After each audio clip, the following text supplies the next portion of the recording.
I'm going to talk about Azure Functions hosting plans. Now typically you had two main options. You had consumption and you had premium. Consumption is where you pay just for execution. So every time your Azure function gets called, you pay a fraction of a penny. But there's no cost when you're not using them. So if you've got really, really small workloads, immensely cost effective. What's the downside? The downside is really they're on a shared compute platform. So there's some compute behind that that's being reused for lots of other people's, which means it doesn't run in your network. And so you've got the whole security aspect of how do I secure my functions if they're not in my network? How do I get them to talk to things in my network? That's a bit of an issue. And that means that when we're recommending a hosting plan, up until this point, we've typically recommended premium.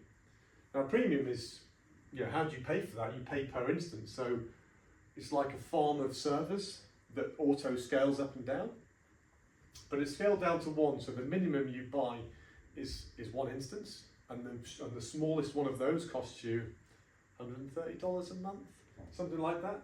But that is dedicated compute, so it's only running your workload.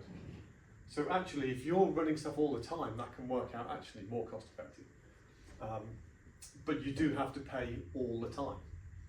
And there are whole options around scaling up and making pre-warmed instances, and so you can scale up. If you've got high workloads, there's loads of good stuff in there. But what we've got now, we've got a third option, and that is Flex. That's just been announced. And what this is, it's also pay per instance, but it's like having premium, but almost being able to scale down to zero. So it is on dedicated compute, but you don't manage any of that.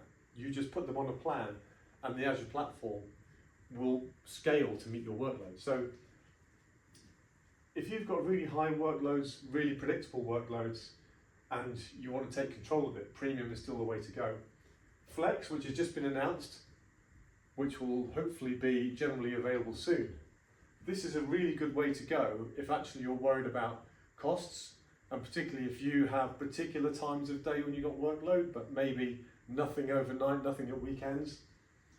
You've got a really good option here to really reduce your costs, because that will scale down to zero when it's not being used. You might find that it needs a bit of time to ramp up, but definitely worth checking out. So the main options for hosting your Azure Functions: consumption, premium, Flex. Talk to us about which is the best for you.